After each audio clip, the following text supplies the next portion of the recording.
Bonjour. Bon, je ne suis pas très à l'aise avec ces nouveaux modes de communication, mais confinement oblige, je crois qu'il était temps maintenant que le GF38 vous exprime un petit peu là où nous en étions, là où nous voulons aller et comment ça se passait à l'intérieur du club.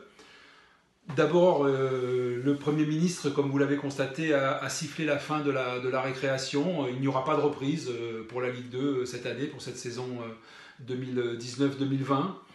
Nous, on a essayé à un moment donné de regarder comment nous pourrions reprendre, puisque c'était la LFP qui nous le demandait. On nous avait fait passer des protocoles médicaux. On avait échangé avec nos médecins, avec notre staff sur cette faisabilité. C'était pas simple, c'était compliqué, c'était peut-être même un peu prétentieux pour des gens qui avaient réellement besoin de tests ou de masques ou de moyens médicaux purs. Peut-être que le foot n'avait pas besoin de reprendre. En tout cas, les choses sont très claires. Nous, on accepte cette décision, risque zéro, c'est une bonne chose. Ça veut dire aussi que l'État a privilégié la partie santé sur la partie économique, et c'est quelque chose qui est à respecter. Surtout que nous, aujourd'hui, même si nous sommes professionnels, nous ne sommes pas dans une logique de foot ultra-libéraux et dans une logique de foot business.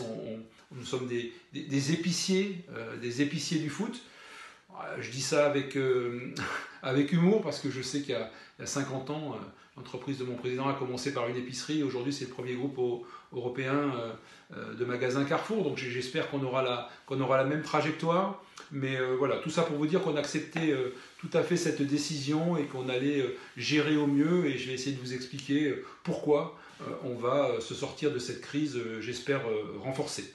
Un petit mot sur le Covid. Nous avons aujourd'hui 47 salariés au GF38. Nous en avons un qui a été touché, un administratif, qui n'a pas été hospitalisé, mais qui a quand même été secoué. Nos joueurs, notre staff, l'intégralité des gens que nous connaissons sont passés pour l'instant à travers les gouttes. Donc le foot doit être exemplaire dans ses gestes barrières, dans son fonctionnement. Pour l'instant, on a le sentiment de respecter tout cela. Ça nous a plutôt réussi. On espère que ça va durer. Je pense qu'il faut bien sûr continuer à être vigilant dans cette période de confinement. Qu'est-ce que ça traduit, cet arrêt de saison? Ça traduit évidemment des soucis financiers un peu plus importants. Nous sommes une entreprise de spectacle qui, mars, avril, mai, juin, juillet, août, peut-être août, ne pourra pas ouvrir son stade, ne pourra pas avoir de recettes importantes. Donc bien évidemment, si nous en sommes là aujourd'hui, c'est uniquement dû parce que notre président a été très précautionneux dans la façon d'organiser cette entreprise. Voilà, on s'est souvent plaint, moi le premier, de vouloir un peu plus de budget pour ci, pour ça. Aujourd'hui, notre petite voilure, notre petit moteur fait qu'on va traverser cette tempête, cette chose incroyable que personne n'avait imaginée, avec un peu plus de facilité que les autres. Je ne dis pas que nous n'allons pas être touchés, on va bien sûr être impacté par un manque d'entrée de droits télé, par peut-être des partenaires qui vont réclamer une partie de leur dû, par des abonnés, par des partenaires peut-être plus en difficulté la saison prochaine. Bien évidemment que nous sommes impactés, mais nous avons cette lisibilité, cette cohérence financière qui fait qu'aujourd'hui, en trésorerie, on peut affronter cette crise sans passer par l'emprunt, par exemple, de la BPI, alors que la majorité des clubs pro y sont obligés. Donc tout ça, ce sont des signes positifs qui nous font dire que voilà, on doit pouvoir ressortir de cet élément tout à fait exceptionnel, renforcer un peu plus haut dans la hiérarchie des clubs, avec plus d'ambition, tout en sachant que malgré tout, on va laisser quelques plumes dans ce combat inégal et qu'on n'a aucune chance de gagner, si ce n'est par du sérieux, par de l'attention, par du détail. Et puis je finirai bien sûr par cette formule chère à notre président. On ne meurt pas de ses résultats sportifs, on ne meurt que de nos résultats économiques. Aujourd'hui, je crois que je peux vous le dire, on ne mourra pas de nos résultats économiques, et c'est ce qui fait notre force. Je le dis de temps en temps, il y a 40 clubs pro, peut-être certains vont mourir, et si le foot doit être en énorme difficulté, je pense qu'on fera partie des derniers à l'être. Donc on fait partie de ces quelques clubs qui sont privilégiés, et il faut le savoir, et aujourd'hui on est très fiers de cette situation. C'est vrai que c'est jamais simple de voir partir de bons joueurs.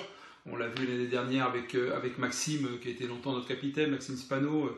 On le voit aujourd'hui avec Eric. Je crois que c'est pas une question c'est pas que le club ne peut pas conserver financièrement ses joueurs, il faut le savoir.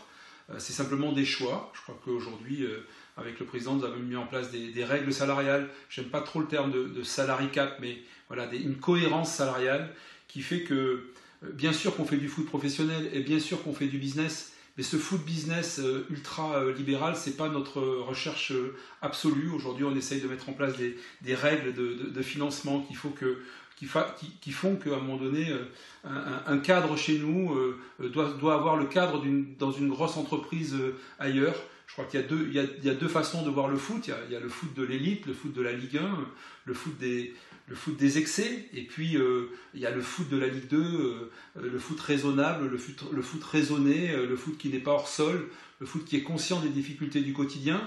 Et aujourd'hui, quand on a un joueur qui peut, comme c'est le cas de Maxime, comme c'est aujourd'hui le cas d'Eric, doubler son salaire, un club qui peut éventuellement penser que le même joueur peut valoir 2 fois plus chez lui, moi je dis bravo, merci à ces joueurs-là pour les services qu'ils ont rendus au club, pour leur qualité, pour leur état d'esprit, pour tout ce qu'ils nous ont apporté. Et je suis très heureux pour eux qu'ils aient réussi à convaincre, avec leurs agents, un club de gagner 1 fois et demie, 2 fois et demi plus que chez nous. Parce que, bien évidemment, que Rico va pas être 2 fois meilleur l'année prochaine, ça va être le même joueur, c'est un très bon joueur, c'est un garçon qu'on aime beaucoup, j'étais encore avec lui au téléphone tout à l'heure, on est très heureux pour lui, et c'est pas une frustration de notre part, on n'est pas frustré de ce sujet, puisque si on veut, on peut le faire.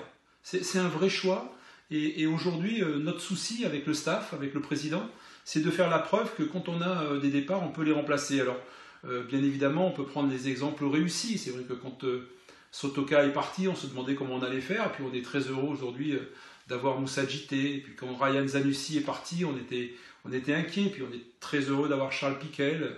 Quand Maxime est parti, on était aussi soucieux, et voilà, on sait qu'aujourd'hui Adrien Monfray est un très très bon défenseur de Ligue 2, et on est très très heureux de l'avoir avec nous.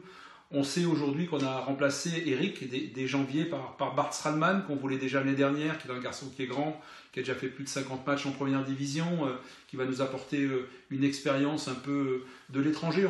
On savait depuis longtemps qu'on n'aurait pas trouvé de solution avec Eric, parce que justement on est dans cette logique. Voilà, on accepte ça, il faut aussi qu'on accepte de se tromper. De temps en temps, voilà, on a un peu moins de réussite. Je passerai les noms de ceux sur qui on pense qu'il y a eu moins de réussite, ça serait pas flatteur pour eux, mais ne croyez pas qu'on les oublie, ne croyez pas que l'on pense que l'on est meilleur que les autres. On sait que c'est dur de recruter, et on sait qu'à la base, c'est pas notre vocation. On sait qu'à la base, moins on recrute, moins on se trompe. Donc je ne suis pas celui qui fait tourner les joueurs, j'ai plutôt envie globalement de les conserver, parce que c'est toujours un risque d'en prendre un nouveau, mais j'ai pas peur d'en prendre, j'ai pas peur de prendre des étrangers, j'ai pas peur de prendre des nouveaux joueurs, parce qu'on s'aperçoit qu'aujourd'hui c'est une force dans le foot français de savoir à un moment donné regarder ailleurs, ouvrir ses chakras, regarder ce qui se passe, et puis quand un joueur a la chance, comme je le disais précédemment, voilà, de pouvoir négocier ailleurs un salaire au-dessus de la valeur qu'il a chez nous, eh ben, je veux dire, on est satisfait. Il y a des joueurs qui partent fin de contrat, il y a des joueurs que l'on vend, ça fait partie des règles. Aujourd'hui, ce qu'il faut que vous compreniez, c'est que dans notre façon de gérer ce groupe professionnel notamment, il n'y a pas de hasard. Il n'y a jamais 2 joueurs au même poste en fin de contrat la même année. On a toujours 5 à 6 joueurs fin de contrat tous les ans, parce qu'il faut amener un peu de fraîcheur, il faut être capable de régénérer notre équipe, il faut être capable de s'accorder au choix du coach, aux changements tactiques, aux évolutions de choix de jeu. Donc tous ces sujets sont en place. On le voit cette année, nous, avec la crise, c'est vrai que les joueurs fin de contrat sont un peu plus en danger que les années précédentes. Et si nous ne conservions aucun joueur fin de contrat, nous aurions quand même une équipe capable de jouer avec des joueurs à tous les postes. Donc ce n'est pas du hasard, il y a beaucoup d'équipes qui sont pas beaucoup de clubs qui ne sont pas dans ce cas-là. C'est un travail minutieux d'architecte que nous faisons avec le président, avec le coach. Et puis bien évidemment, à chaque fois qu'un joueur nous quitte, soit parce qu'on n'a pas voulu le conserver, soit parce qu'il a trouvé mieux ailleurs, soit parce qu'il est vendu, ne pensez pas qu'on va laisser ça dans l'envers de manche. On a beaucoup d'affection pour les joueurs, on sait ce qu'ils font pour nous, on sait que le foot c'est dur. Mais on accepte aussi la règle, c'est-à-dire que quand on signe un contrat à durée déterminée, il y a une date de début, il y a une date de fin, et soit ils partent avant parce qu'à un moment donné, on considère qu'on n'est pas satisfait, et à ce moment-là, c'est nous qui les payons un peu pour partir, soit à un moment donné ils sont très bons et on arrive à récupérer un peu d'argent pour qu'ils partent, soit comme c'est le cas cette année pour quelques-uns de nos joueurs, ils ont rempli leur mission, ils sont au bout de leur contrat, on a rempli la nôtre. Je veux dire, c'est traditionnel, il n'y a rien de désagréable, il n'y a rien de frustrant, il n'y a rien de malhonnête à ça. Bien évidemment, cette situation de crise impacte en premier lieu les joueurs fin de contrat.